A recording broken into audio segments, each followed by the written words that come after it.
format here, I think of Harry like a jazz virtuoso. You don't want to ask him to come in and play a concert. Instead, you want to throw him a few notes and let him riff and hear him jam. So that's what we're going to do. Throw him a few questions, and I'll pose the first few, and then open it up to the audience for questions. So here's question number one. Question one. From Dartmouth, graduated in 2011 to 538. Take us through that journey. Yeah, so let's see, graduated on a cool June day. Conan O'Brien was the speaker. I go back to New York and have no job whatsoever. Didn't have anything lined up. I found myself applying for jobs, was unsuccessful in some of them. I hope some of those people regret their decision, at least somewhat. But you'll have to ask them.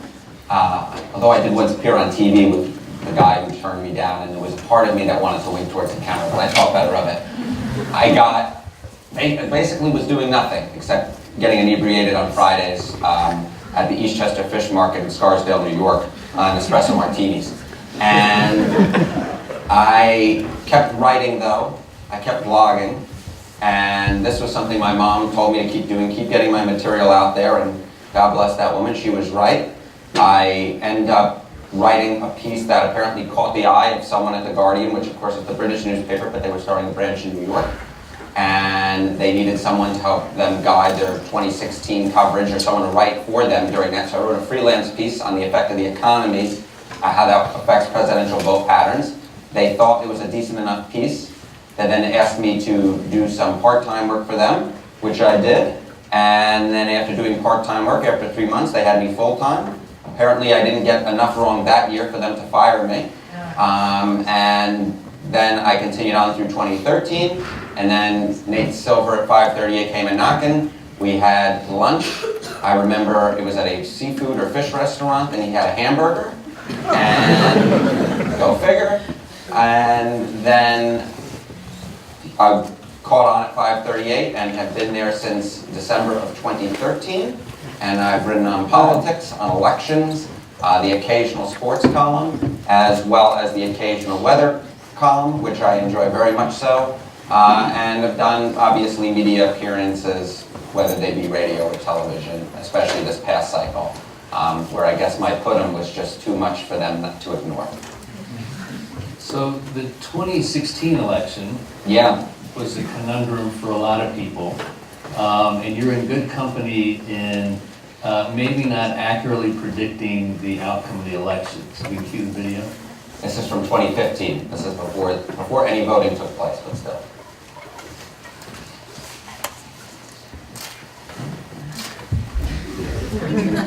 Can we hit play? Do I need to go up there and hit play? Because I can walk. I can do it. Ah, see, we are having movement already. How fun is this? If this doesn't work, you're going to have to reenact. This should be a play button. There it is.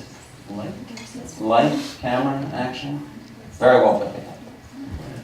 How's everyone doing? Nice to hear. Nice to see. I know.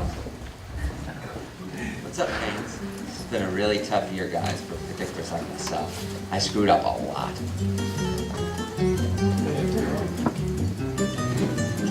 On August 11th, I wrote, "The Bernie Sanders surge appears to be over." A few days later, he jumped in the lead in New Hampshire. In early February, 3 of my favorites for the GOP nomination were Jeb Bush, followed by Scott Walker, and Rick Perry wasn't too far behind. Scott Walker, first Republican to drop out of the race. Ted Cruz was all the way down at 1%. What the heck was I thinking? In late January, I said that Bobby Jindal was probably not going to enter the race for president. He did enter, although he probably shouldn't have. On September 25th, I wrote an article on how Bobby Jindal could still win Iowa. And Bobby Jindal, who is he again? Harry. In early May, I wrote that Chris Christie's lanes to the Republican nomination were pretty much all closed. I that one up. Here's a headline I wrote: "Why Donald Trump's not a real candidate," in one chart. 2 good reasons not to take the Donald Trump surge seriously. Was the second debate the beginning of the end for Donald Trump? Wrong. Wrong again. Mother!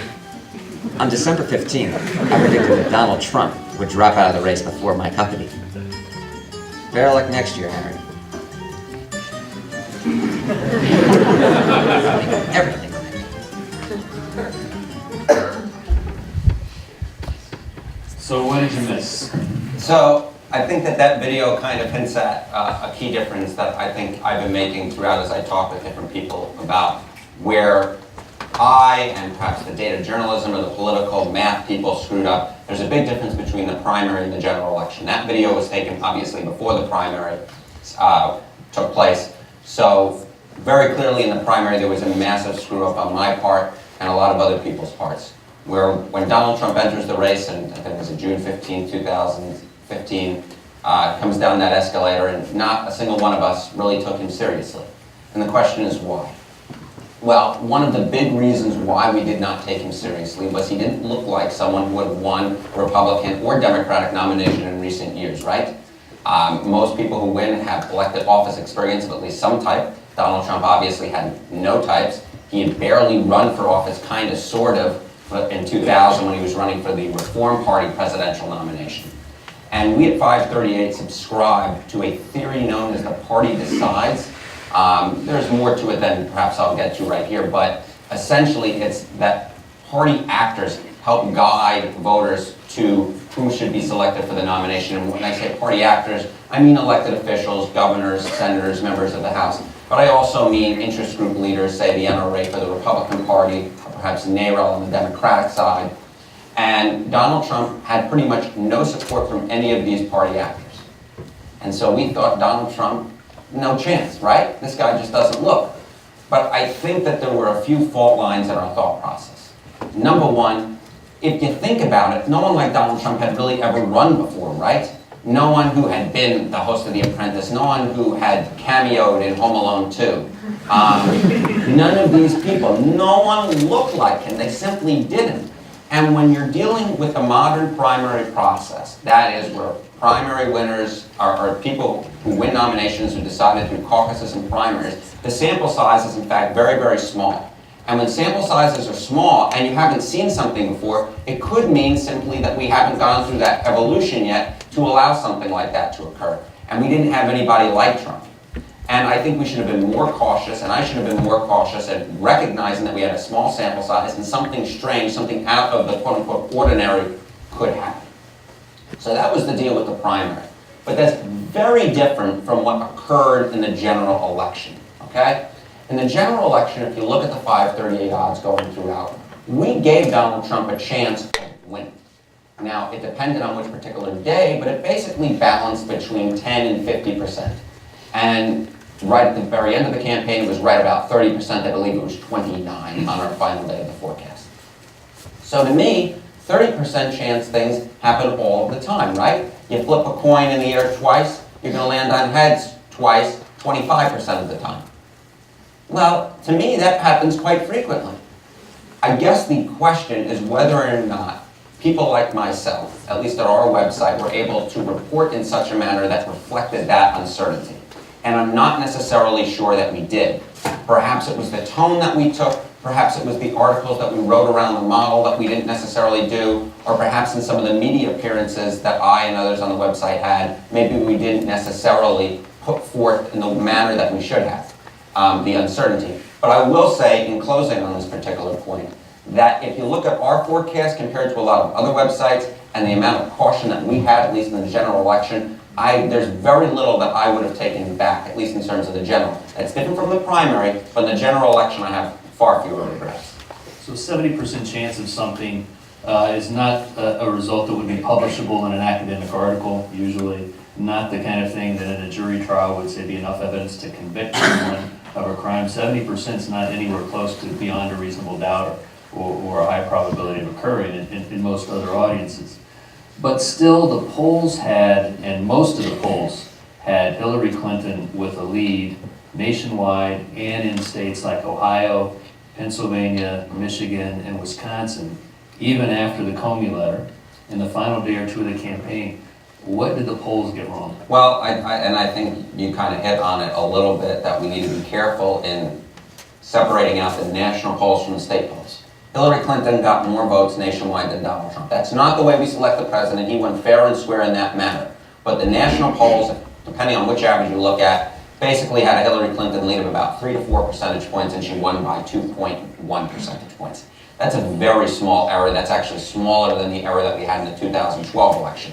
It just so happened that the person who was winning in 2012 in the Electoral College, in the polls, also won the Electoral College in the end result, so people don't remember that error. So the national polls, fine, whatever. Those are good. I don't, there's not much we can say about that. It's obviously the state polls where things screwed up, and that's a whole other question. As you noted, there were states like Wisconsin, like Pennsylvania, like Michigan, where Hillary Clinton led in the vast majority of the polls in those states, and indeed, nearly in, say, the state of Wisconsin, 100% of the polls. Why were those state polls wrong? Well, in the state, it really does depend on the case of the state. Pennsylvania, the polls were fairly close, okay, whatever. But in Wisconsin, the polls were way off.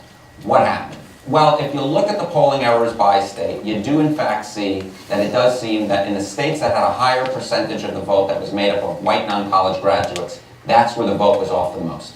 Question is, why is that? Was it one, these polls didn't have enough of those voters? Two, those voters were lying. Three, it could be, remember, in polls were sometimes weighting up groups to match their percentage of the overall population. Maybe the people who were answering the polls from white non-college graduates weren't representative of the vote. Or four, it could just be that there was late movement within the very last weekend that the polls didn't pick up. What we do know is that it probably wasn't the case that people were afraid to admit that they were voting for Trump. It's probably not number two. The reason I say that is because if you look at the Senate races as well, you do see that the Republican Senate candidates across the board also outperformed their polling. So to me, you could say, hey, maybe people were ashamed to admit that they were voting for Donald Trump, but were they also ashamed to admit that they were voting for Pat Toomey or Ron Johnson or Rob Portman? Probably not. These are people who perhaps some of which are more conservative than others that I just mentioned, but none of them are known as people who you might have some, shy away from admitting support from. So it really, we're still diagnosing it, obviously, but clearly something happened. I'll add one little thing to close out this point, and that is the average error in the state polls, while perhaps it was a little larger than it has been over the average of the past years since 1972, it wasn't that much larger. In 1980, for instance, the polls were off by double or triple, the state polls were off by double or triple on average what they were in 2016. It just so happened that Ronald Reagan, the winner that year, was leading in the final polls by a small percentage. So it's a case that the winner didn't flip, so I don't think people remember the error nearly as much as they'll remember this one. One final question from me before we turn it over to questions from you, and that is, how has the Trump administration over the past few weeks changed the way that you work at 538? Take a long drink for that. Means that you don't get as much sleep. Means that you got to be on call 24 hours a day. You don't know when Trump's going to tweet something or more than that sign an executive order that changes the way that we do business in this country in a profound way. So last weekend, I was writing on the Trump executive order regarding immigration and refugees. I think after the election, we were really hoping to do some deeper dives, and we'll still do that. But the fact is, when there's a newsmaker every day, you have to keep up with the news. The readers are interested. But I would argue more so than anything else, it has made us become more interested in policy with a capital P. That is that we want to help explain what is going on in a manner that you can't just get from the first day publication. We're more of what we call a second day publication. That is, we recognize what's going on and then we sit with it and then we help try to explain it. And I think that we're going to try and do a lot of things revolving around policy, revolving, say, around the Affordable Health Care Act, revolving around immigration, revolving around the Supreme Court, revolving around Congress in general. We put up a new infographic, a new interactive on which Congress people vote with Donald Trump the most and which one vote with him the least. And that has been more popular than pretty much any interactive that we've put up. People are just really interested in policy in ways that I've never seen them interested in, and especially interested, if we're being honest with ourselves, in the coast, in towns like Hanover that were overwhelmingly for Hillary Clinton. People, I think a lot of people are worried, a lot of people are scared, but a lot of people are also interested in wondering what they can do and interested in the news in general. So with that, questions from the audience? Yes, right here. Speaker. Michael Moore made the assertion that Hillary lost in Michigan by 10,000 votes, but there were 90,000 votes where people voted down slate but left the top blank. Was that the case largely across the country, and how does that affect polling? Well, sure. There were a lot of ballots that were left blank, and I think we knew that heading into the election that there was real dissatisfaction with the candidates. You know, I think if you would ask Republicans, and perhaps we'll get into this a little bit later, if you would ask Democrats, excuse me, in June of 2015, if the Republican nominee, you'll get this deal, the Republican nominee will be Donald Trump, and he'll be the least liked candidate, major party nominee candidate of all time, would you take that deal? Well, I would think they would have, and they did get that deal, and he ends up winning anyway. Well, why was that? It was because Hillary Clinton was perhaps the second least liked candidate of all time. And when you have that type level of dissatisfaction with the two major party candidates, what we saw in the polls was a much higher amount of undecideds heading into the election. We also saw a much higher percentage who said that they were going to vote third party than at any point in the last 20 years, dating back to Ross Perot. And if you look at the returns by state, you do see, for instance, in Florida, you know, about 1% of the vote, you know, of these people who voted up or voted down ballot but didn't vote up ballot, and that was the difference. Now, Michigan was a particular case where the final result was so close, 0.1 percentage points about, that perhaps it could have been that those people who would have voted blank would have maybe been more likely to vote for Hillary Clinton than for Donald Trump. But we don't know that to be for sure. We do know, for instance, the exit poll showed that when you asked the two-way race versus, say, the multi-candidate race, in fact, it showed that Donald Trump may have, in fact, gained a little bit of support. And then most of the other people would have said that they would have stayed home. But I think that this is a real case that you can't beat barely something with nothing, or you can't just hope that because the other party puts up a candidate that's hated that you could put up anybody. Now, I think that we can agree or disagree on Hillary Clinton's qualifications. I think she was well qualified to be President of the United States, at least in the way that we normally recognize qualifications. But I don't think there's much disagreement that there were a lot of people who disliked Hillary Clinton. And unfortunately for the Democratic Party, there were enough of those in the states that were necessary that ended up killing her candidacy and killing the Democrats' hopes of stopping Donald Trump. Another question, right here. I'm wondering, looking at, you know, it's a little early obviously, but looking at 2020, who do you think are the front runners for the Democratic nomination?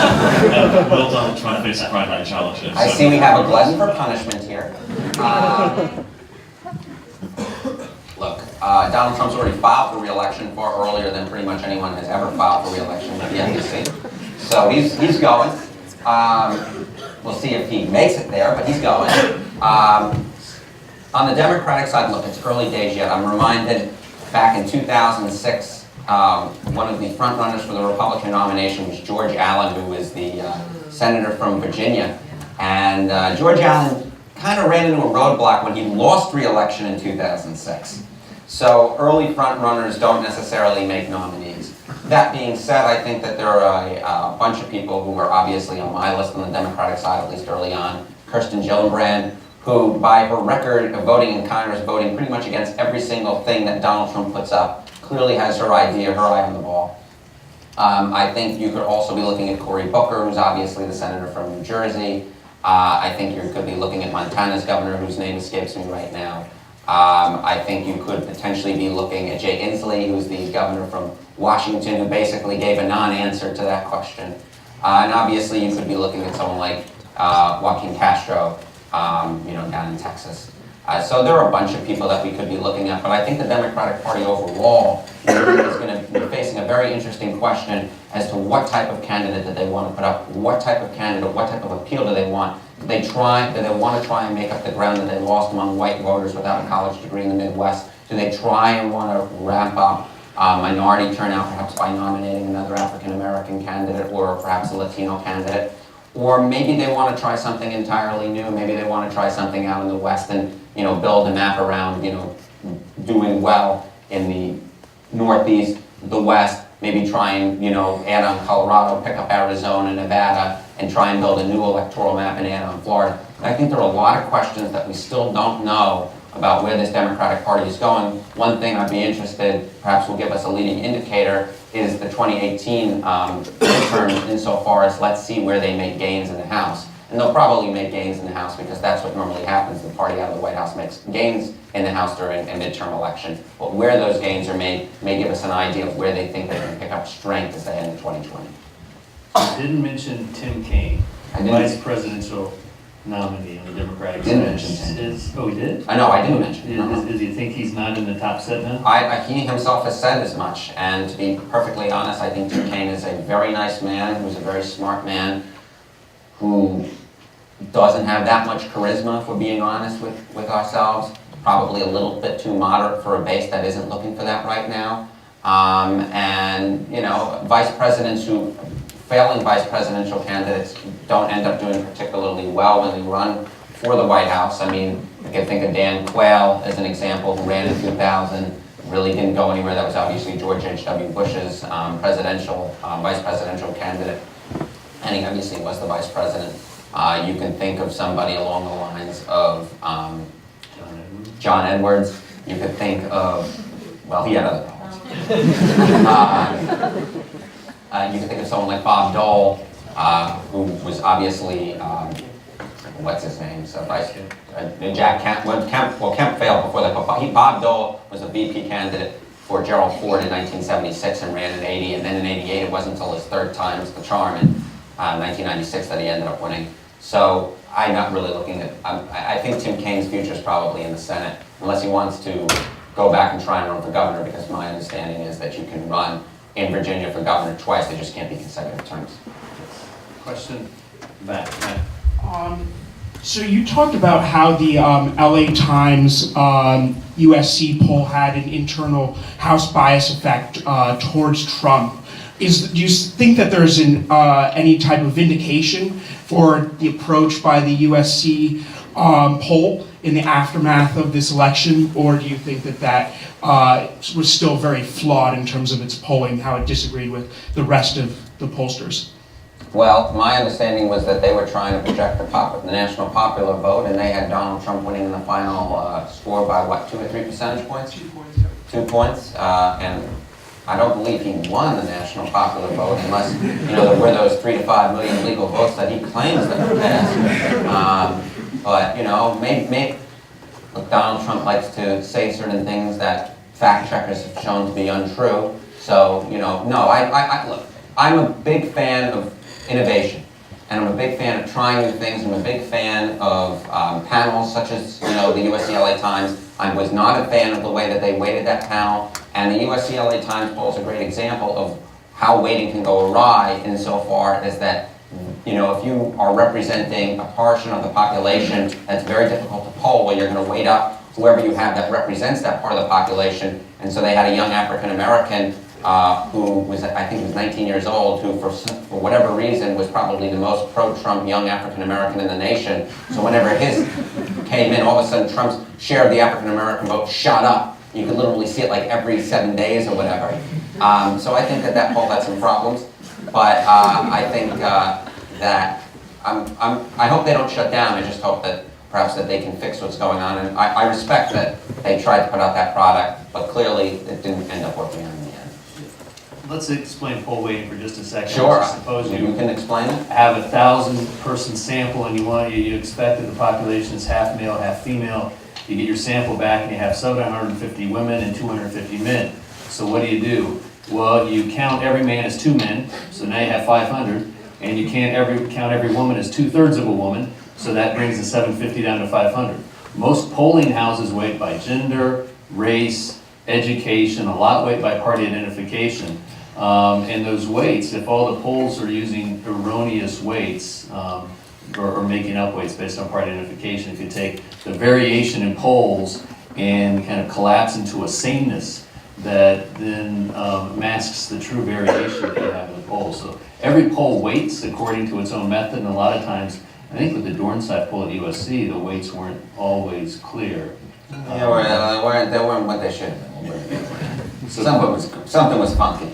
Question over here. Yes. Again, the West Coast is an interesting land. So you sort of touched on this when you mentioned this when you were talking about how 538 had given Donald Trump a 30% chance of winning, right? But in the days after the election, people in discussions have been like, oh, 538 was totally wrong. So, but that to me indicates just a fundamental lack of understanding of how probability works, like you said. So in the future, how do you and the rest of 538 plan on contextualizing these numbers for people who might, assume that 70% means it's guaranteed? Sure, it's a great question. I would say, number one, obviously we've had discussions about that, of how we would try and better communicate probability and uncertainty. I mean, look, you can only write so many articles the weekend before the election if Donald Trump is just a normal polling error away from winning this election. And you hope that people will understand that. The New York Times has tried to do stuff like the chance of someone making a field goal from 37 yards out. As a Bills fan, I've made the joke numerous times. Missed field goals are not something that I like to assign the probability any one way or another. We've missed far too many of them. But I think we might try and do something along the lines of, the heads, twice in a row, so on and so forth. That happens 25% of the time. Hopefully, perhaps in our own graphics, we'll try and represent it better. But I think Nate himself has said, I probably received too much credit in 2008 and 2012, and not enough credit this time around. They kind of balanced out. But I think that what I hope is this election may, in fact, inform people or understand the probability and help them really, really grasp it, right? Because it's one thing, even for myself, to see, Donald Trump has a 30% chance of winning. But it's another to actually really picture that happening. Like, I still remember, I knew mathematically that it could occur.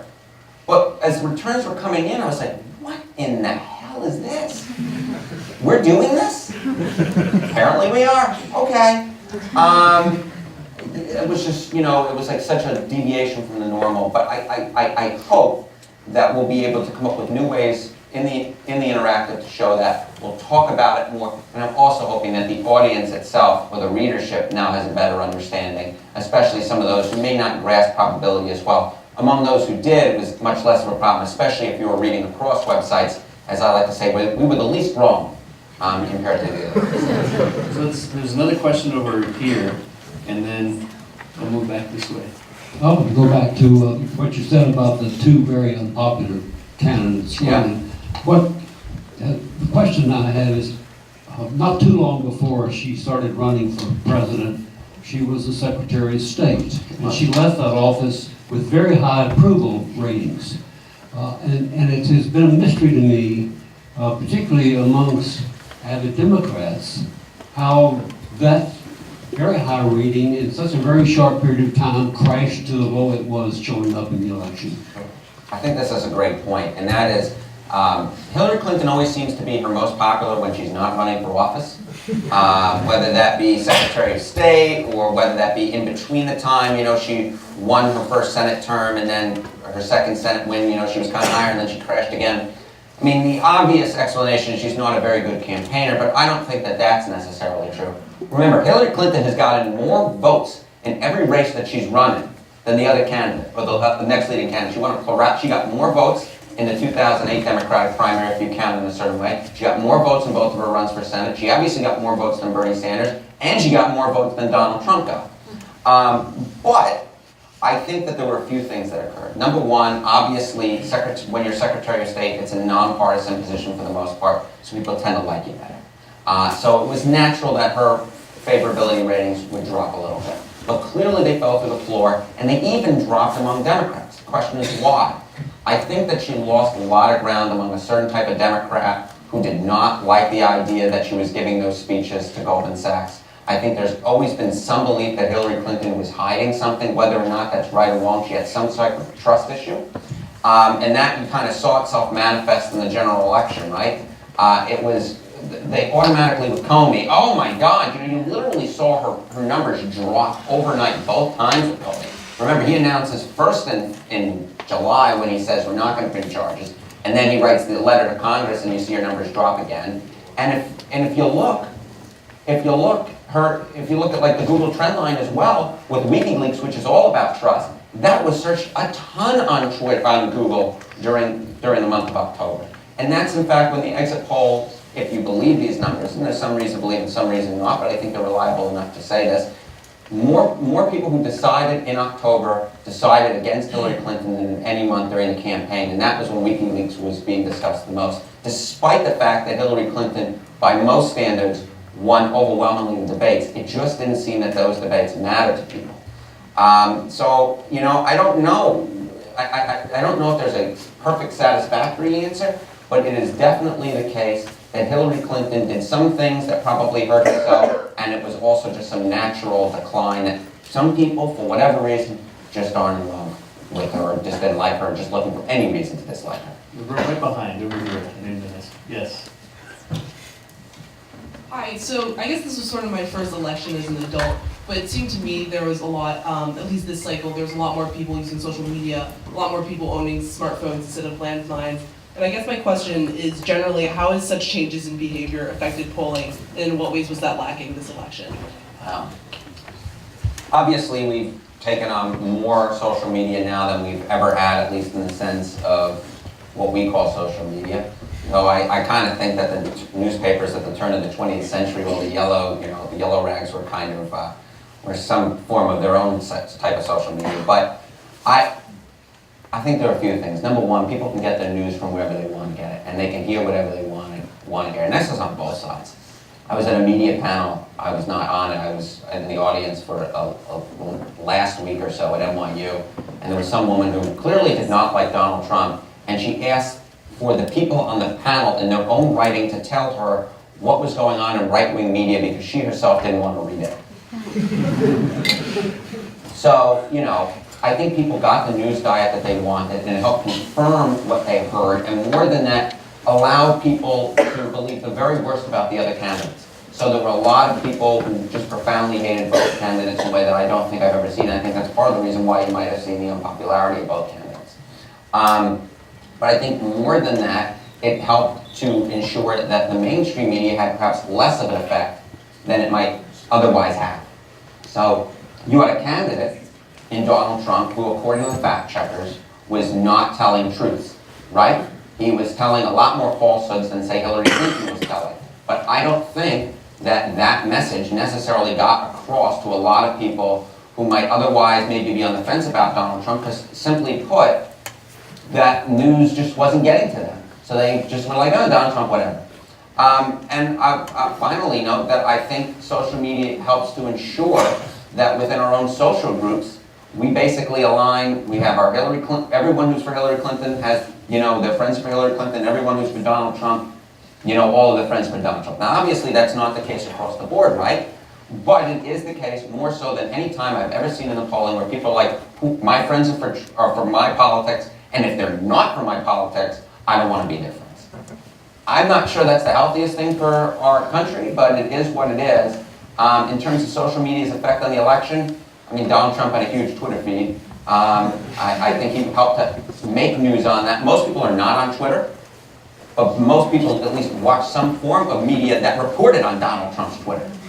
So he was able to shape the news in a way that I don't think anyone else has shaped it. Although I'll finally add on this, and somewhat related, is that no candidate since Jesse Jackson got more media attention than Donald Trump did, given how unpopular he was, the ratio. So the media, at least in the primary, despite what Donald Trump likes to argue, the media was really helping him out, and he took full advantage of it. It was a genius thing. He appeared on news stations all the time, was willing to go on. A lot of the Republican candidates, and Hillary Clinton wasn't, and he recognized media, I'm just going to throw everything. And Donald Trump believed all news was good news. Well, it worked out for him, at least in the end. Right here. So it seems like a fairly large feature of this campaign, this cycle, and even continuing now, was a change in and fragmentation of party unity, just among people who would have previously identified as Democrats or Republicans, not necessarily feeling like they are in line with their national parties anymore. So when you mentioned things like weighting by party affiliation and how 538 thinks about the party decides, how are these things changing, or how is 538's thinking on these things changing going forward, if at all? Right, so I think there are a bunch of questions, and I should point out at the end of the day, over 90% of Republicans voted for Donald Trump and over 90% of Democrats voted for Hillary Clinton. But I will say that There are a lot of independents, although this year perhaps a smaller number than 2015, but we've been on the up climb. So there's clearly a lot of distrust of the two major parties or the leaders of those major parties. And that's part of the reason why I'm interested in what happens in Congress this year. I'm interested whether or not people are actually going to abide by who their leaders in what their leaders in Congress say to vote for, what Donald Trump says to vote for. Right now, Democrats are voting one way and Republicans are voting another, but let's give it a few months. In terms of the party decides and nomination processes, as I've mentioned before, usually I think of winning candidates being those in the center of the aisle right, and that if you're on the far end, then you're probably not going to be able to appeal to the voter in the middle. Left, right, center.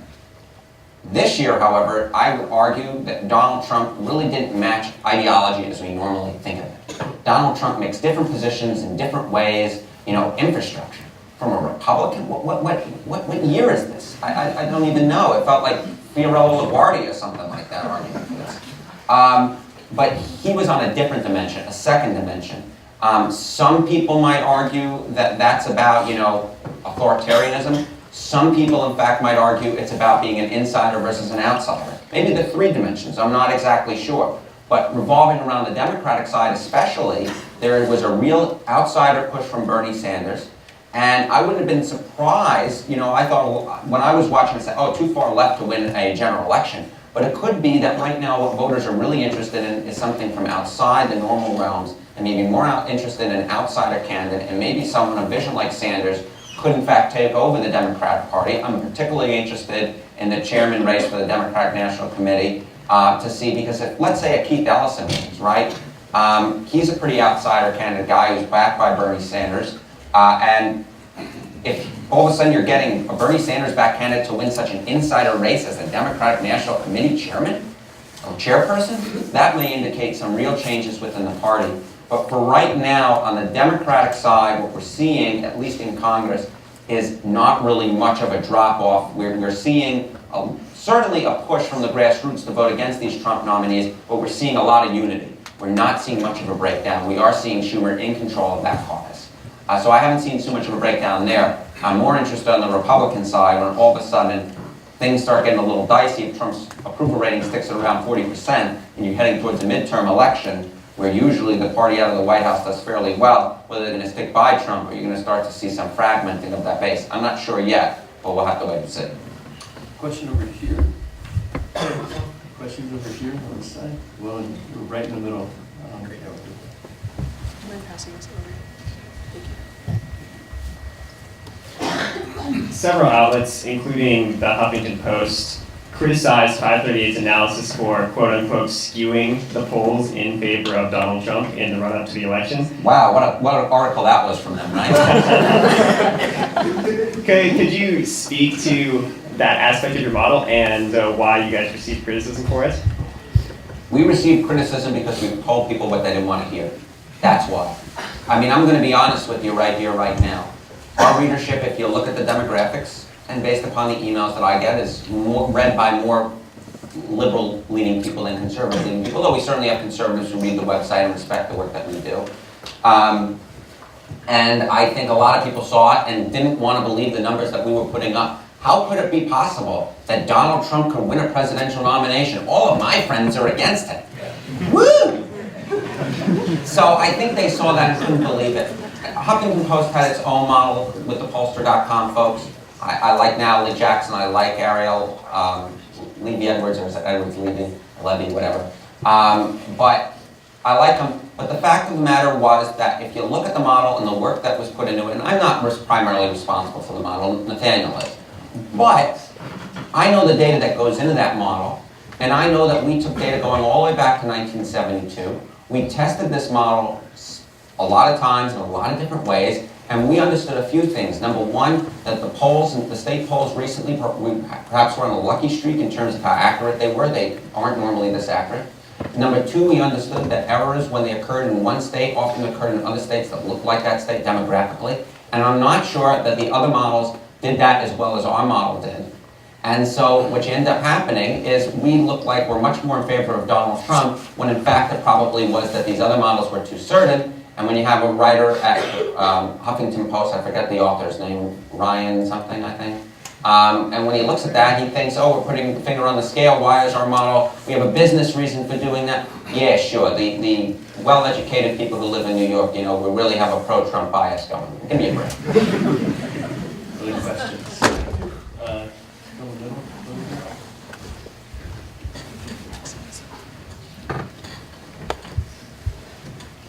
Since the election, I've heard a lot of news people and political commentators say, well, now I'm out of the prediction business. But I feel like they never really were in the prediction business. They were journalists. And the role of journalism is to inform the public so that we can make our decisions. Yeah. What do you see as the value in what you do in polling and all this data analytics? Well, I want to answer the first part of your question that wasn't even a question first, and then I'll get to your real question. I think that there were a lot of people who didn't know what they were doing making predictions based upon what they saw, what they felt, and so on and so forth, and didn't have a formal model. And that was what I would argue perhaps is our greatest error in the primaries. We didn't really have a formal model when we were making all these declarations, you know, about Trump having no chance, so on and so forth. And we did that. We did have that in the general election. And I think our model presented uncertainty that was warranted. Well, now clearly it seems warranted, but that regular journalists perhaps didn't. And their strings don't lie in the prediction forecast. They aren't looking at the same things that we're looking at in the same mathematical ways. So I think it would be a great thing if they did what they did well and we do what we try to do well, right? In terms of what is, you know, why is it that predictions are good or bad? Look, I'm not going to tell you that the work that we do is more important than discovering, you know, that so-and-so has a scandal in one place or another.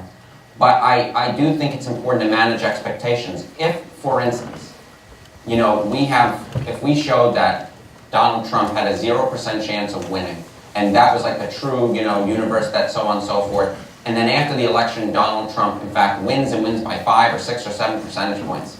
Well, one of two things might have happened in that situation. Number one, it could be that the polls were completely off. Or number two, in this hypothetical situation, it could be a sign that there was actual voter fraud. I think that polls before the election are actually a really good way of testing whether or not there is reason to believe that the actual result was untrusting, that we should go back and investigate it. More than that, though, you know, I think that's a hypothetical, so on and so forth. More than that, people want to read it. They want to read it, and it's interesting, and it's fun, and it gets people involved. People were more interested in this election, or more interested in what we were doing, than perhaps I've seen at any point at any time. And if, you know, if it takes someone to get more interested in politics, if the way that we get them more interested in civil affairs is through the prediction game, well, I think that's a good thing. I don't care necessarily how we do it as long as we get more people involved in politics. And if that's the way we do it, then great. I'll add that each of the campaigns traditionally has had people who do what 538 does. Yeah. But behind the scenes, they won't reveal their data, and that drives campaign advertising and other things. So I think sites like 538 have done two things for us. Number one, they brought this out in the open for all of us to see. And number two is I think they put a lot of pressure on these pollsters and analysts within each of the campaigns. Maybe even put a few out of business, or at least lower the fees that they can charge because 538 is doing it for free for all of us. And let me add, I do know, for instance, at one point when we showed a closer race in Rhode Island for some reason, that the Hillary Clinton campaign decided to spend a little extra money there just to make sure, just to investigate whether or not there was any reason for that. Turns out there wasn't, though. Donald Trump did significantly better in Rhode Island than Mitt Romney did 4 years previous. So we try to get some over here down in front.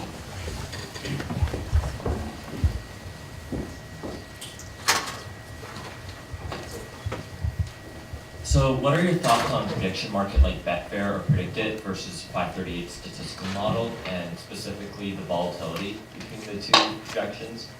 Sure. So, you know, there are these prediction markets that essentially you put money down on. You say, I'm going to bet on so-and-so to win and such. And I would say, and you can do that in politics, you can do it in sports, so on. In terms of politics, I will point out that I've been a little disappointed, you know, I look at those things, okay? I look at them, you know, soon. But they're not part of our formal model. They're not. They got in just as much wrong, if not more wrong than we have, for instance, with the Brexit vote. I think that a lot of the reason why people think, you know, this is the funniest darn thing to me in the world. They say, oh, the polls were wrong at Brexit, therefore polling is broken and blah, blah, blah, blah, blah. In the final month of the campaign for the Brexit vote in England, there were more polls that said that people were going to vote to leave than vote to stay. But what happened was, number one, a big part of that was the prediction markets indicated that everyone was going to vote to stay, and so it became almost this common wisdom that was completely off. But I do think that the prediction markets, and the prediction markets to me really just reflect conventional wisdom. They really do. There are very few instances where the prediction markets say something where I'm completely shocked at. Perhaps it's a good gut check. I think when the prediction markets showed Donald Trump rising towards the first vote in Iowa, that perhaps was, wow, this could really happen. A lot of people think maybe there's some wisdom in the crowd. But I'll point out that after Trump lost in Iowa, he went right down to prediction markets. So I'm not sure how much they add, but you know, you want to go make some money, make a little bet, go ahead, be my guest. Nothing wrong with making money in this country. It is America after all. In the back, there behind you. Hi, I'm interested to hear about your experience at Dartmouth and how what opportunities you had here that might have fed your interest in stats, politics, government, all of the above.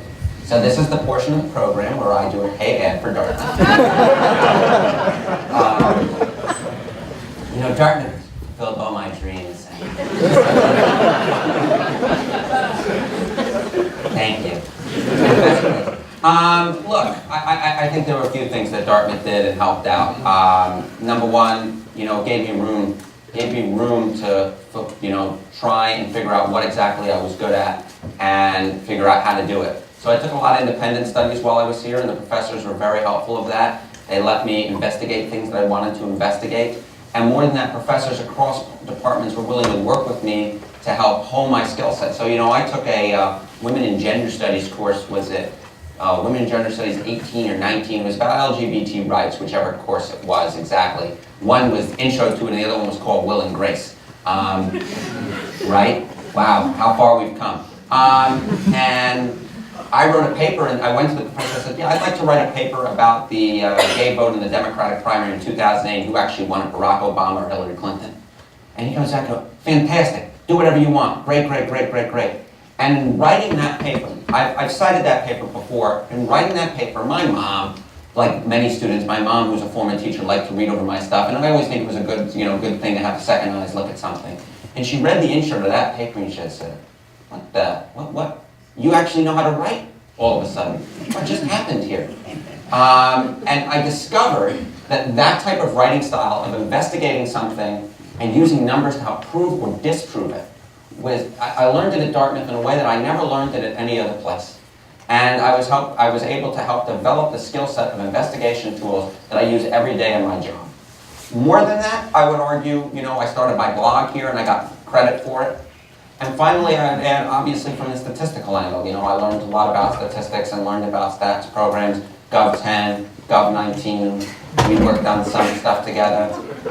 So, you know, I thought it was fairly good. But I'll finally add, just in terms, I said, the room to breathe earlier, is the way that, you know, the course structure we have a lot of free time in between classes here. And I think if you're a motivated student, then that's all you can possibly ask for, right? Look, we can only hold students' hands for so long. Eventually, they're either going to sink or swim on their own.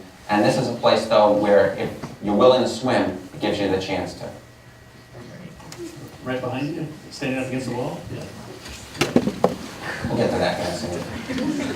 So I'm wondering if you see any demographic shifts in the next 2-4 years that you think will be meaningful one way or the other. For elections, I assume, not for moviegoing. Well, we'll start with elections. You know, before this election, I think there was this grand idea held in Democratic circles. This grand idea that as the country was becoming more diverse, Democrats can't lose. Because we're winning minority voters and non-white voters, the country's becoming more diverse, bada bing, bada boom. Well, that theory ran into a little hole, or a little traffic, at least. Some might say it crashed and burned. Why? What happened? What didn't we take into account? Well, it turns out that the majority of this country is still white non-Hispanic. It turns out that there's still a lot of white voters without a college degree. And what we need to recognize is that even as this country is becoming more diverse, The Democrats' ability to capitalize on that is only as good as their ability to hold on to white voters. It's also only as good as their ability to still get the same percentage of non-white voters. And if you look at the election results from this past time around, what you in fact see is, number one, Democrats lost ground among white voters. Number two, black turnout was down in a number of key states. I mean, and not only was it down, they also did worse among black voters. So one of my favorite examples is, you look at the state of Pennsylvania, there were all these precincts that before the election that Donald Trump was arguing there had to have been voter fraud because they won 100-0 for Barack Obama over Mitt Romney in 2012. Now that idea was ridiculous if you've ever been to Philadelphia and interviewed some of the voters there. But if you look at the final results, instead of Hillary Clinton winning those precincts 100 to 0 or 100% to 0%, she was winning them 94% to 6%. Still a wide, very wide margin. But it kind of got sliced and cut across the board, and you start adding up those little pieces, and all of a sudden that's a big deal. So I don't know exactly what's going to happen, but the idea that we're becoming a more diverse nation, that necessarily is good news for Democrats, I don't buy that at all. What I do think will be very interesting to watch going into the 2018 midterms, which I think I mentioned in class earlier that we did today, was that I am interested in these southern cities, or these suburbs of these southern cities, places around Dallas, places around Atlanta, places that have historically leaned more right than left, but where Donald Trump didn't do well at all. For instance, Pete Sessions' district in Texas, in Dallas, or the Dallas suburbs, which was won by Hillary Clinton, which was shocking. The Democrats, I don't believe, ran a House candidate against Pete Sessions. They didn't. Let this be a lesson, folks. You can only win if you run a candidate. And so I'm interested in these places in particular, these well-educated white districts where Hillary Clinton did well in 2016. Can Democrats do well in 2018 in those districts? That to me is a very important thing. If they can, that provides them at least somewhat of a pathway back to a majority, even if they lose these white voters without college degree districts. Question. Yeah, back. I believe you mentioned a moment ago, referred to yourself, your organization, as Smart Guys from New York. I'm wondering if the overall dismal performance of the punditry class in 2016 has something to do with that. That it's a bunch of smart guys in New York and Washington who rarely, if ever, get west of the Hudson or west of the Potomac. And the people they talk to and think about with are all the same folks. And they really don't know what's going on in much of the country, but hold forth like they have all of the answers. Sure.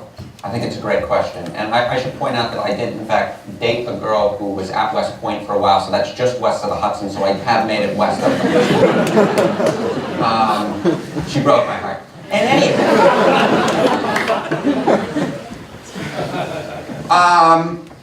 yeah, I think in the primary that's especially the case. So when I think of the Republican base, right, before 2016, I think of religious voters, I think of mainstream conservative voters, perhaps, the types that would be represented by, say, a Mitt Romney or Rob Portman. And I think of the more moderate liberal people who I think kind of exist right in this space, right up and down the Connecticut River Valley. People who might vote for John Kasich in a primary, for example. And those were the three groups that I thought.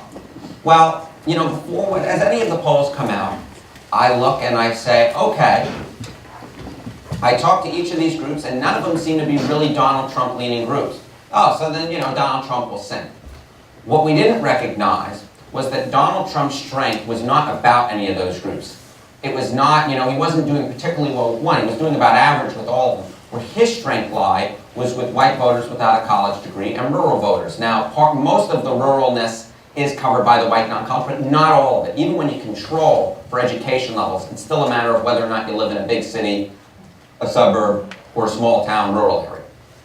And I do think that at least in the primary when we were judging things, we in fact missed that. And more than that, I would argue that when we all have biases. Now I'm not necessarily talking about biases left or right or Democrat or Republican. We have biases in terms of if we believe something, then we're going to continue to try and believe it, and we're always going to look for evidence that confirms our biases in the first place. And when it comes to Donald Trump, I think all of our biases to start out with was he doesn't have much of a shot. And then we're talking with everybody, and this confirms that we're not going to go and look for anybody else, because it confirms it and so on and so forth. So I do think that that was certainly part of it. Now, I will point out, of course, that a number of the people who supposedly got this right, I won't name names, but they knew it. But the people who said, oh, Donald Trump has a real shot, the people I'm talking with, so on and so forth, these were the same people who were arguing that Mitt Romney had a real shot. And that didn't turn out to be right. So, you know, I'm hesitant to go too far the other way, but I will say that I definitely think that was part of it, was that we weren't necessarily talking with the right folks, not necessarily in terms of polling, but in terms of figuring out or confirming or perhaps falsifying our preconceived notions of what was happening.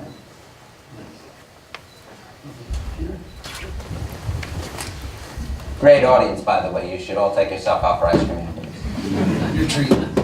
I'm actually from Philadelphia. I'm a campaign manager. I ran 3 first-time candidates over the last 5 cycles. Polling, that dictates everything when raising money.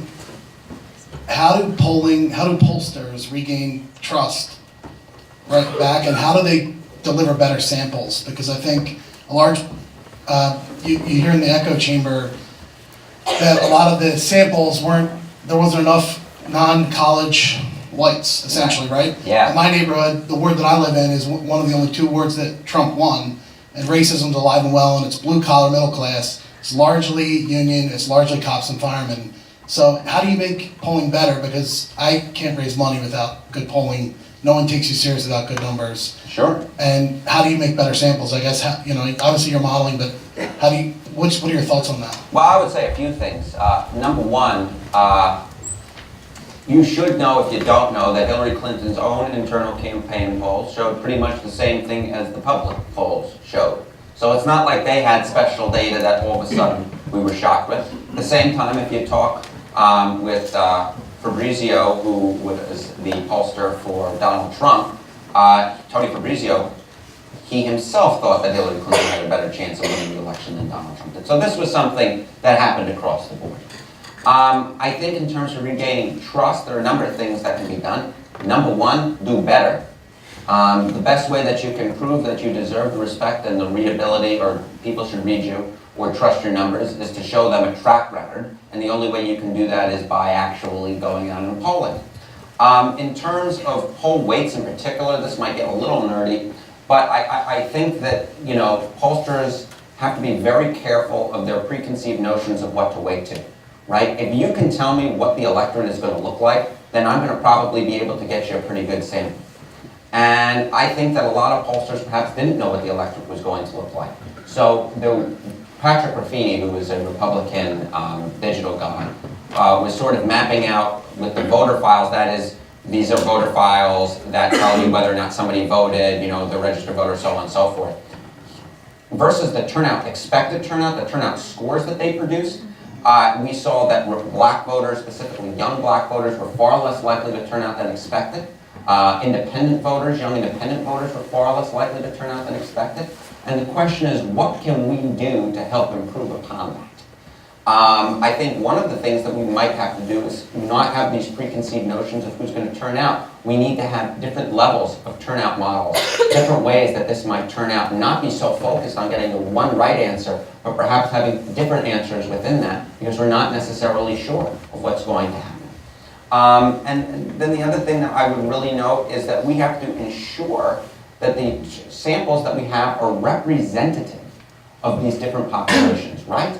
We were talking about it earlier. If you're going to weight some group up, if that weighting group up is only as good as how representative they are of that vote.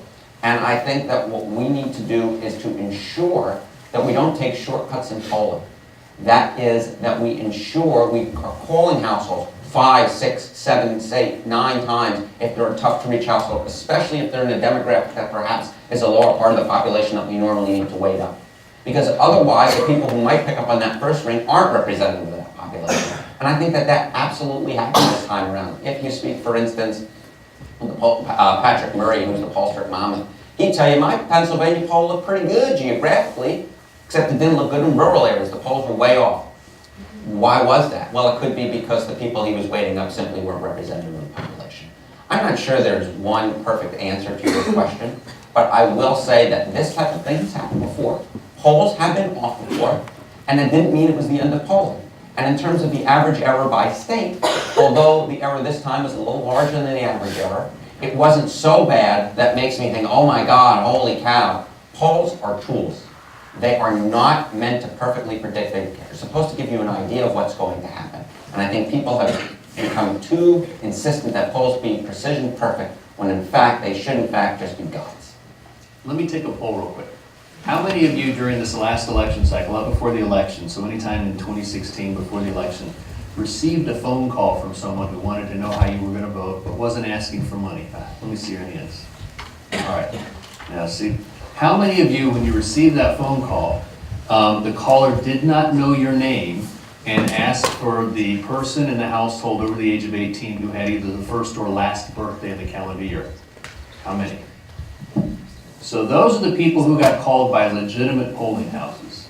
Everybody else was being called by somebody who was getting their name off of a list, and it wasn't a legitimate poll, the kind that you would find published in the media or that 538 would do. So you know it's a poll that, first of all, they should not know your name. It's random digit dialing. And second of all, they should select someone from randomly in the household, usually by asking for the person of the age of 18 who has the most recent or last birthday in the calendar year. Now, one other poll. How many of you intentionally did not answer the phone when you thought it was a poll? Right. Here's the problem. We're being inundated by these pseudo polls that aren't really polls, that are crowding out the legitimate polls, and then many people as a result aren't answering their telephones. So we're kind of stuck where we have this self-inflicted error in polls. We want them to be accurate. We are willing to participate in their accuracy because we're being duped by pseudo polls. Questions? Yeah. Right here. No one ever tries to call me. I actually have a question about the team that you work with. I've followed Nate since New York Times, ESPN, for a while, but really enjoyed the podcast you guys do. I still listen to that. Thank you. And besides reading, I do read the site too. But I'm just wondering, what are the elements that it seems like your team works well together? Well, it seems also that there's very different people on those teams. What are the elements of that you think makes that team work so well together? I like to think we work well together. I think we all come from at a different point, a different viewpoint, right? But more than that, what makes us work well together is we all respect one another and believe that there are different things that we have that we can offer. So, for instance, I think we all know what Nate kind of offers is this type of different mind than we normally have. I like to think that I offer sort of this encyclopedic knowledge of elections and an ability to give you a complex answer in a simplistic manner. That well put across. And I think Clara is just very good at building a narrative. She's so smart, she's such a good writer, far better than I am. And I think is much more normal than everybody else. I mean, Clara's the type of person who actually could probably talk with you versus I hate people for the most part. And so, I think that really does help. I think just these different viewpoints and respect for those different viewpoints, and that no one necessarily feels the need to get an edge word-wise. That we're willing to listen to another, and even if we disagree with one another, we're willing to respect that disagreement. Yes, right here.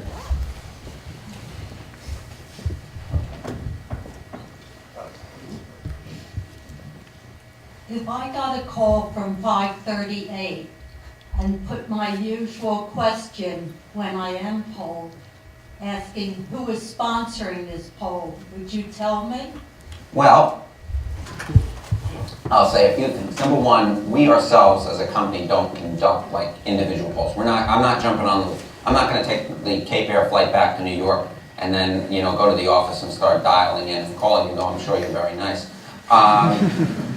What we would do is occasionally we do sponsor polls with like SurveyMonkey on individual things, so that's an online internet poll, and that you would know who we were. SurveyMonkey tells you who we are, and I believe any pollster worth their weight would tell you that we're with such and such organization. And indeed, we know, for instance, Gallup, which is the pollster that goes back all these years, actually makes it very prominent who they are, because they know that that drives up the response rate. If you're a legitimate pollster, and you're a legitimate public pollster, you want it to be known who this poll is, who it's being sponsored by, so on and so forth, because that actually helps gain you more people, helps drive up the response rate. So, even if I'm not dialing, absolutely is the answer to that question. And any news media organization that's worth their time is doing so, because they recognize that's the way to get the most accurate representation of the population possible.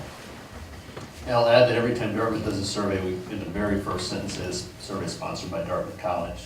And one of the sad things about polling is that a lot of the big university polls that have been the most accurate, because they stay in the field for 2 weeks and call a number back up to 15 times to make sure they try to convert an interview, a lot of those are disappearing now because of lack of funding. Donate.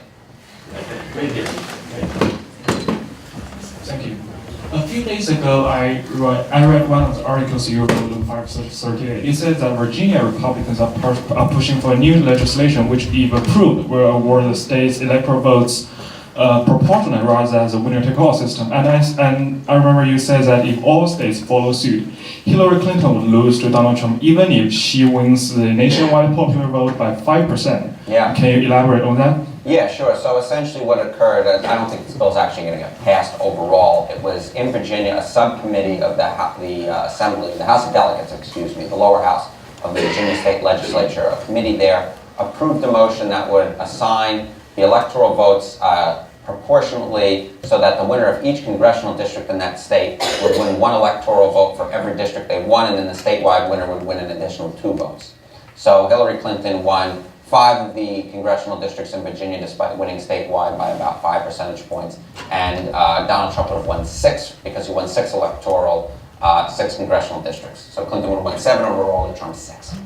And this is an idea that's been floated across a number of states, at least going back to 2012, where Republican state legislatures will say, we want to pass a bill that allows for the electoral votes in that state to be divided proportionally so that the winners of each congressional district gets 1 electoral vote, and then the winner statewide gets an additional 2. That's a system that's in place in Maine and Nebraska. The problem is that the way that the congressional district lines are drawn right now, there are more Republican districts than there are Democratic districts. So that Hillary Clinton won 205 districts, while Donald Trump won 230 congressional districts, despite the fact that obviously Hillary Clinton got more votes nationwide than Donald Trump did. And so the real thing, though, as this article gets at, is that more than there just being more Republican districts than Democratic districts, most of these Republican districts are far more Republican than the nation as a whole is. Okay? So the article was essentially saying that if, say, we shifted each district 3 points more to the right, or to the left, more Democratic than it was in the election. And so that would make, obviously, Hillary Clinton win nationwide by 2, so we shift everything over 3. It's a 5-point margin. If everything was shifted to the left by 3 points, Hillary Clinton still would have lost with this system whereby each state awarded its votes by congressional district.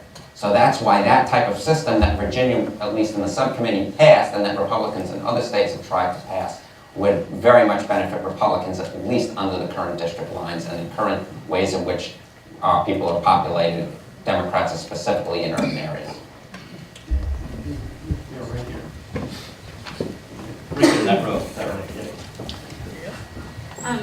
Do you have any lessons from spending all this time talking about database predictions that could be applied to other data sciences, and especially kind of climate science? Well, I would say a few things. Number one, be very clear about your confidence intervals. Be very clear how much uncertainty there is in your prediction. Climate science is obviously one where sometimes more people are clearer about the uncertainty. We expect it to rise X number of degrees Celsius, so on and so forth. And some people are less clear, and I think that sometimes gets people into trouble insofar as, certain groups perhaps want to take the most upper range, while the lower range it's still of rising would be tremendous, but then it doesn't rise as much as the upper range, and then someone who doesn't believe that man is causing climate change, or at least contributing to it, will take that and run with that and say, see, their math is completely off. But I think that that is something that generally runs throughout. And I think that we need to be very clear that we shouldn't be thinking of things in binomials, yes or no. We should be thinking about things as probabilities and percentages of things that are occurring. We should be thinking about things in terms of confidence intervals. And I don't think we do enough of that in a whole bunch of different things. Perhaps part of that is because people just don't want to think of things that way. But you know what? People, wanted to think of that the New York Yankees were going to win the 2004 ALCS, and then they didn't end up winning that way because the Boston Red Sox proved that that was the incorrect way to think about that series. So to me, we can, through the actions that we do, if we continue to push something, right? If we continue to push some idea upon that this is a different way of thinking, then even if we can't convince everyone of this way of thinking, we can perhaps convince enough people that they start thinking of something in a new way, and I think that that way of thinking about it is a far better way. Let me give you an example that might resonate with the students in here. So I talked about this in Gov 19 class, Terry took a few years ago. Some of you might be in it now. The relationship between SAT scores and GPAs among Dartmouth students. So there should be a positive relationship if you guys had to pay the College Board to take a test that's supposed to predict your academic performance, and that Dartmouth uses to try to screen students to come to Dartmouth. So if you predict a GPA based on SAT scores, you get an R score of about 0.2. It explains about 20% of the variation in GPAs. It's statistically significant. Every 100 points on a 1,600-point scale on your SAT is associated with a GPA increase of about 11 hundredths of a point. So say from a 3.4 to a 3.51, and you think, wow, that SAT really works. But here's the confidence interval associated with the SAT. It's plus or minus 0.5 of a point.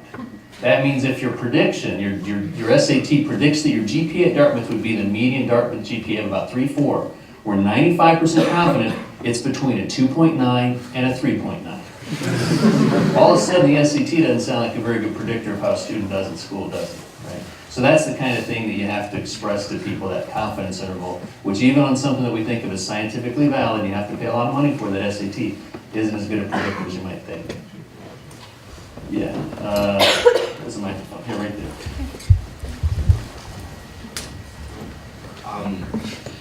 On the 538 website, it states that the algorithm for election prediction hasn't changed much since the 2008 election up till the 2016 election. So I was wondering if the results of this most recent presidential election will prompt the analysts like you or the others at 538 to modify the algorithms. I said it earlier and I'll say it again. I think we really have to look very hard in the primary season and help improve upon that, to help develop a true forecast for the entire primary. But in terms of the general election, I really am not, I'm fairly happy with the product, the end product. I don't think that there is a real way that you could have looked at that polling data that was produced by the polling organizations and seen anything but Hillary Clinton being a favorite to win the presidency. I think it's a matter of the confidence interval, and I think we did a better job than most of that. But look, I said it once, I'll say it 1,000 times. You'll flip a coin twice in the air, it's going to land on heads twice, 25% of the time. That, to me, if we have Donald Trump at a 30% chance of winning, I'm okay with that. I really am. Perhaps we can do a better job of explaining what that probability is. But I think, obviously, at the end of any election, you look and you think, okay, these pollsters are better than this, so we'll adjust that, this, that, another. But the raw baseline of that model, no, I don't think that's going to change very much. Yeah, right here. I hope you're going to know what I'm talking about because I don't remember the details, but the professor at American University who completely predicted that Trump was going to win, who scared me very early on because he had this particular criteria that he used. Can you talk about those? Yeah, I can talk about that. Look, I'm sure Alan's a nice guy. That's where you know where I'm going now. Alan Lichtman uses these keys to the White House, like are we in war, is there a major independent bid, and so on and so forth, and there's 13 of them. And if 8 of them are positive, or 7 of them are positive or something, it means that the incumbent party is going to win. And if 8 of them are negative, it means the opposition party is going to win. Well, I don't particularly think much of those keys, no offense to Professor Lichtman, but more than that, he has to make up his mind. He has to determine whether or not he's interested in predicting the popular vote or the electoral college vote. Because his model, which supposedly predicted all these elections, predicted that Al Gore was going to win in 2000. And he claimed victory because obviously Al Gore won the popular vote. Well, in this particular election, if he is going to claim victory once again, then he's changed the rules of the game in the middle, because obviously Donald Trump didn't win the popular vote. And more than that, I think a lot of those keys are very subjective.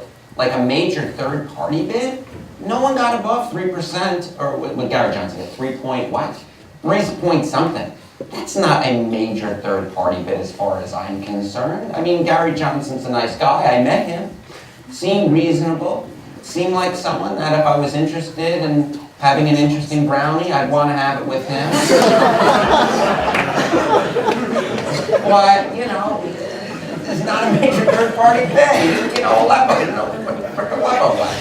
So, you know, no, I didn't think very much of it. But I will say, to broaden this out a little bit, there are fundamental-based models, like what's the state of the economy? How's the economy doing? How's GDP? How's income growth? How's the unemployment rate? How are changes in the unemployment rate? Jobs, so on and so forth. We had a fundamental-based model that was part of the 538 forecast, as part of our polls plus.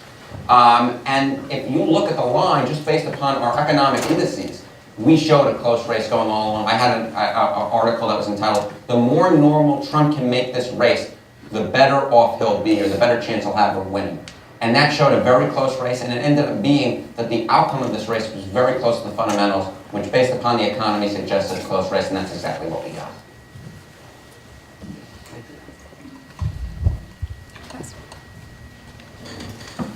What was the mood like in the 538 headquarters on election night, and how did that change? Well, I was so exhausted at that particular point in time that I'm not sure that my mood was anything other than I need another Diet A&W cream soda right now. God bless that company making cream soda that has caffeine in it. In terms of the actual mood, I would say that I would follow up on an answer that I gave earlier, which was we understood, you know, that there was a real shot that Donald Trump was going to win. But understanding that mathematically is different than truly conceptualizing it and internalizing it. And when the first few results came in, you know, we got the early exit polls, which suggested that Hillary Clinton was going to win. There were the first few results, you know, from counties perhaps that we looked at were pretty decent for Hillary Clinton. And to have that, and then all of a sudden, as more results came in and recognizing, wait a minute, something's not right here in terms of what we expected to necessarily happen, I think the mood turned more into a real surprise. Like, wow, this is really happening. I can't believe that this is happening. This guy is going to win. And obviously, there are some people at a particular website who might be more in favor than one candidate or another, and that perhaps comes across. But I think the big thing was more surprise in terms of like, not surprised like, wow, we didn't think this was there was no way this was gonna happen. It was more, wow, we're gonna have a president of the United States whose name is Donald John Trump, who went down an escalator in 2015 and, you know, went into these debates and said things that we'd never heard before, but apparently it connected with people in places that we perhaps weren't part of. So I would think more surprise, more like, wow, it's a general mood. We're down front.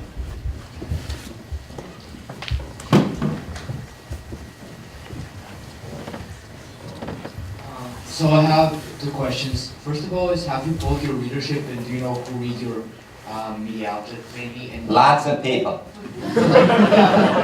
on the spectrum, political, economic, social. Sure. And then I was wondering whether you were able to look at the data published by the New York Times about colleges last week, I about did. Dartmouth specifically. I did see some of that data. Yeah. I typed it in.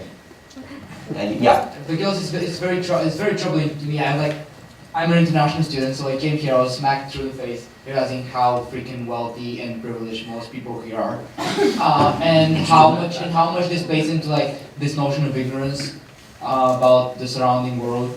So my question is, do you think that this college could be fertile ground for polling that might be able to kind of further expose this privilege and kind of battle ignorance, which is so prevalent? Yeah, so I'll go with the first things first. I mean, I hinted at it before, our readership is more left of right. Our readership is probably more educated. Our readership probably is a little younger. It's probably a little bit more male. So all of those things and a little bit more urban, which you'd probably expect, right? Unfortunately, we're at a place right now where it's still prevalent in our society where numbers is more of a masculine thing than a feminine thing, which I think is freaking ridiculous, but the numbers are what they are. So that's basically where our readership is. I did take a look at the Times thing. This was like, I don't know if the rest of y'all read this, but it was essentially, what percentage of college, the people that were mid to college meet some sort of economic bracket, and Dartmouth's percentage was, Dartmouth had a lot of wealthy people in it. And if you look at the incoming class at our school, you know that it's white and Asian, compared than you might otherwise suspect, especially in the Asian one. And so, I looked at those, and I think on the wealth thing, obviously, you have to recognize you're in a bubble. And if you're in New York, you have to recognize you're in a bubble. And a lot of people live in bubbles, and it's not just people here or in New York who live in bubbles. Most people in rural areas live in bubbles too.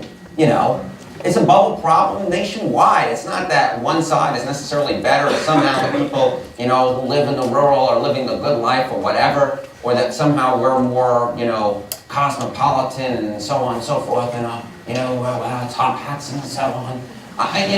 It's not that. We do live in bubbles. I think, I'm not an administrator here. I don't speak on behalf of the school, certainly not, thank God. But I think that's something that will need to be wrestled with. But Dartmouth isn't a state school, it's a private institution. A lot of the places that are, better, have more diversity in terms of its income are state institutions. So they obviously have a leg up. But that's something that should be discussed. I think it's, obviously there are all different types of diversity that should be discussed. No place I think can ever be too diverse. But I do think that sometimes some parts of diversity are emphasized more than others. I'm not necessarily sure that income diversity is spoken about nearly enough in enough places. Let me add a plug for data science, which is that we wouldn't have known about this had the New York Times not gathered the data and published it.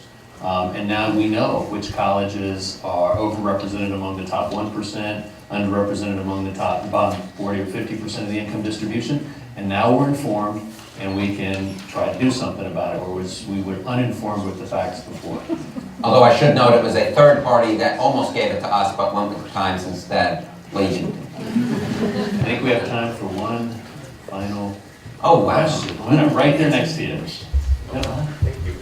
I was just wondering what do you think, I've been reading a bit about news in like some presidential elections that are happening in Europe, for example. Yeah, and France. And like France, for example, Germany, and like you see some candidates themselves being emboldened and saying like, don't trust the polls. What do you think of this idea kind of spreading around, like not with Brexit before Trump, like after Trump and in Europe? Well, I tell you, look, I don't think it's necessarily a bad thing that people don't trust the polls, as long as the polls are still being published and the pollsters are still getting paid. I think if anything, then the idea that there isn't a certain outcome and that people have to go out and vote unsure of what the result's going to be is probably a good thing. I do wonder, I mean, it does get in your mind a little bit that if people perhaps were a little less certain of the outcome in 2012 and 2016, that maybe they felt too certain of it and didn't go out and vote, and maybe, things might have turned out a little bit differently had they been a little less certain about it. I'm not necessarily sure that the polls had everything to do with that. I think it also had to do with a whole bunch of other factors. But no, I am going to be quite interested in the French election for president and the German, parliamentary elections for chancellor. I'm going to be quite interested to see how those types of things turn out. And I will say that, sometimes polls get things wrong, and especially as races are close. And more than that, when there are a lot of candidates running, that's when the polls can really have haywire, where people are jumping in between candidates at the last minute. First round in France, for instance, France has a 2-round system whereby, you know, everyone runs in the first round and then no one gets 50, then you hold a runoff afterwards. I'm going to be very interested to see how the polls perform in that particular election. And I think it's going to be a really interesting test case. And Marine Le Pen is a very interesting candidate. Her father obviously had run before and, you know, had lost it, but she is a little bit more moderate than he is, a little bit, you know, less on the far right. I'm going to be very interested to see whether or not the opposition can rally around one particular candidate after Le Pen probably scoots by in the first round, either in first or second place. So I get the last question. Oh, We you come do. back and do this again sometime, maybe before the 2018 midterms or at some point. You know, as long as Cape Air continues to fly that lovely little plane that they fly. Still my favorite thing is I'm a huge 90s sitcom fan. So if you don't know this, one of the planes, at least as of a few years ago in the Cape Air fleet, was the plane that was used in the beginning of the television show Wings. And so I remember the time I was told that I was getting along the plane, I was getting on the Wings plane. All the other students had no idea what was going on, but I tell you, that not only made my day, not my week, but my month. So, sure, why not? Great. Well, thank you very much. So the question